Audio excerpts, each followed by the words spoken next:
Welcome back, friends, to Build a Lot Acres. My name's Case, and in today's episode we're going to be discussing Kioti and why I chose them as my preferred tractor brand of choice. Stay tuned. Alright, so I think it's important that we go through a couple things first. Please first remember to like, comment, subscribe. That would greatly help the channel out, and we appreciate it. It's free to you to do, and it really helps us. So after saying that, let's get into the video. So I think it's worth noting that, a little bit of history.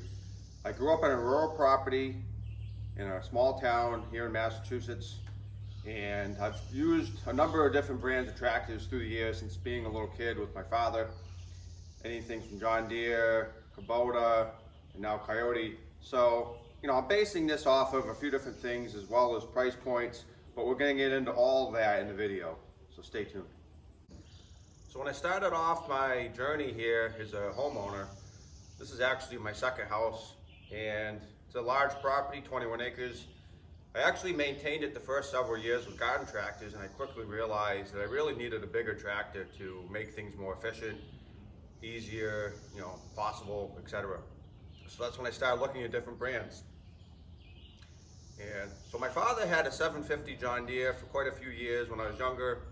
He ended up getting a Kubota L3710, which we all really liked. He's had that tractor for probably, I'm going to say 22 years or so now at this point. I think he got it around the year 2000. And so my first natural inclination was to kind of go with the Kubota brand, because that's what he had. I knew it was reliable, there's a dealer nearby, etc. So I ended up going to the dealer and talking to them, getting a price, and to be honest, it seemed to me like Kubota really kind of, I don't know how to put it, not come across as negative towards Kubota, but so I feel like when Kubota really first started coming out, people weren't that familiar with them, and you can get a lot of tractor for your money. The more popular they got, kind of like John Deere, you're paying for that Kubota name, and the features didn't necessarily keep up with the price increases. So I started realizing that there were other brands out there like Kioti, Mahindra, LS, that really offered you a lot more tractor for your money than Kubota. Now this isn't a knock to Kubota. Anyone that's watching that has a Kubota, they're great tractors. I'm not saying they're not. I'm just saying it's hard to deny, I think, that you can get the same tractor for less money in another brand. I mean, that should be, it's kind of like John Deere. You're paying for that green paint and you're paying for that Kubota orange. It's just, it is what it is. So like I said, the biggest factor was price. I mean, I think we all are in that same boat pretty much, that price determines whether or not you can get it. That's just the way it is. So once I started comparing prices with Kubota versus other brands, I quickly noticed, like I said, that I got more tractor with better specs, more standard options and features for less money. As a comparison, I compared this Kioti NX series versus a Kubota, I believe the Grand L, which was the most comparable line in Kubota. And for a similar tractor, which actually had worse specifications as far as lift capacity, 3-point hitch capacity, gallons per minute of flow for hydraulics, the Kioti really outperformed it, and it was quite a bit cheaper. It was around $8,000 to $10,000, and this was back in 2017. So I'm not going to give out exact prices for tractors, because obviously those change, even dealer to dealer, town to town, state to state, year to year. So it's kind of senseless if there's a worldwide viewership watching this video to give out exact prices, because people are going to have different prices in their area or their year that they buy their tractors. So I'm not going to get into that. But I will say that this was significantly cheaper. It wasn't a few $100s, it was several $1,000s cheaper than a comparable Kubota. So that led me to a dealer about 45 minutes from my house. So I don't think a lot of people realize, but Kioti is a South Korean company, but they've actually been in the United States for a long time, since at least the 1980s. And the dealer I bought this from, Orchard Hill Equipment in Belchertown, Mass, about 45 minutes from here, has been one of the oldest dealers for Kioti, I believe, in the country. Definitely in New England, but probably in the country. So I mean, he's very, very familiar with the brand. Obviously, he's had good luck with them. He hasn't had a lot of complaints, so that kind of made me feel more confident in my decision to look at them. So I went down there, I looked at him. He also sells Mahindra, which looked very heavy duty as well. and I just kind of liked the Kioti looks a little better, the coloring, and so I ended up going with a Kioti NX 4510 that you can see me sitting on here. So the longevity, price. Third thing that really attracted me to Kioti was the features and the specifications, namely the lift capacity for the loader, lift capacity for the 3-point hitch, the gallons per minute of flow for hydraulic system, and just the general features. It came with the tractor standard, whereas other brands that were all upcharges, which really made the prices increase. So for example, the NX series you see here, this loader is rated to pick up 2,761 pounds to full height, which is about 9 feet in the air at the pins. 3-point hitch is rated to pick up right under 3,200 pounds. I don't remember the exact number. It's 3,188 or something like that. And when I compared that across to Kubota Grandel's, the specs were, I don't want to get into the exact specs because I don't remember the Kubota specs and I don't want to look them up. I don't want to piss people off or anything like that, because like I said, Kubota's a great tractor, but if we're looking at specs and facts, take feelings and brand loyalty out of it, it's hard to deny that Kioti had better specs. So what I was finding, unless I went up to like an M Kubota, I wasn't matching the specs in this tractor, and then you're getting into a bigger platform, way more money, and it just wasn't, you know, an M's really more like an RX Kioti, so it wasn't even fair to compare them in the first place, but that's what you had to go up to get similar specs as far as the loader, lift capacity, gallons per minute, etc.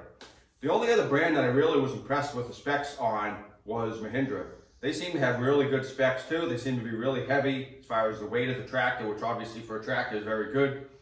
So, you know, it was really between Mahindra and Kioti. I would have looked at LS, but the closest dealer is a little bit of ways in Connecticut.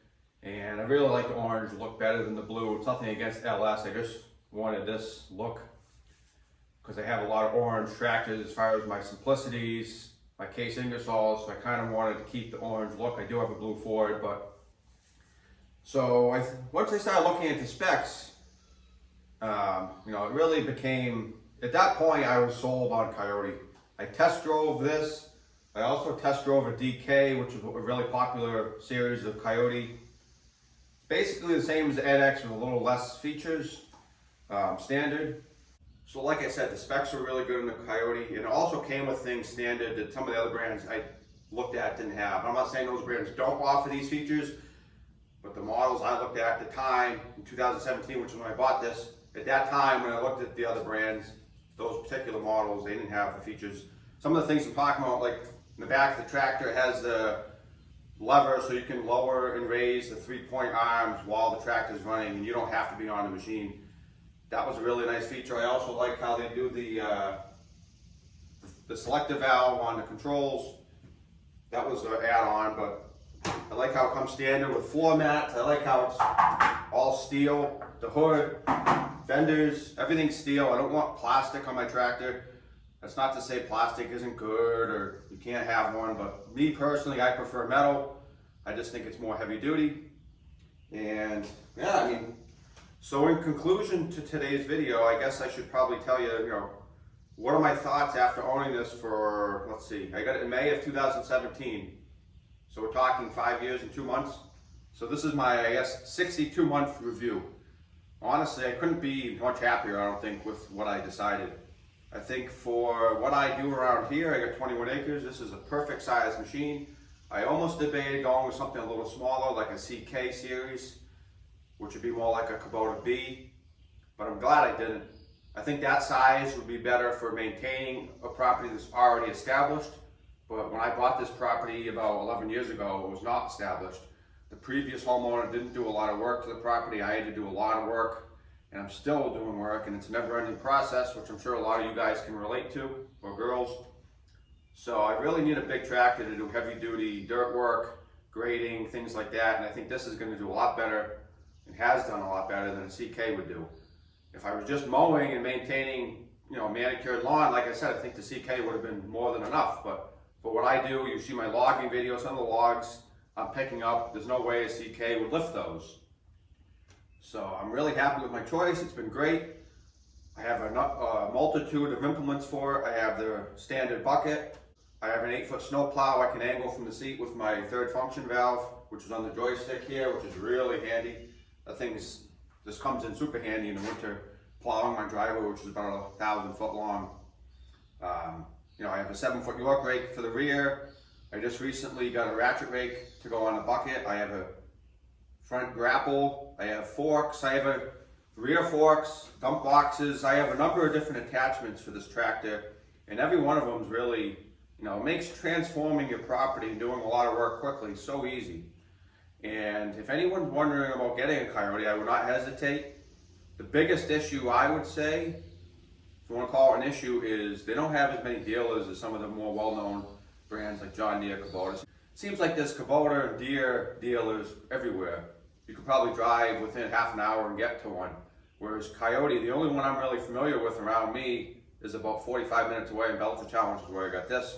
So if you do need to have service done, you need to do something like that, go get parts. It is a little bit more of a hike, but it is what it is. There's going to be some trade-offs. You want to save money and get a lesser known brand that's just as good. You might have a trade-off and not have as much dealer support or not as close of a dealer. So I really hope you guys enjoyed today's video on the Kioti and why I chose it as my main tractor. Hopefully it'll help you guys determine if it's the right brand for you, and I will see you guys next time.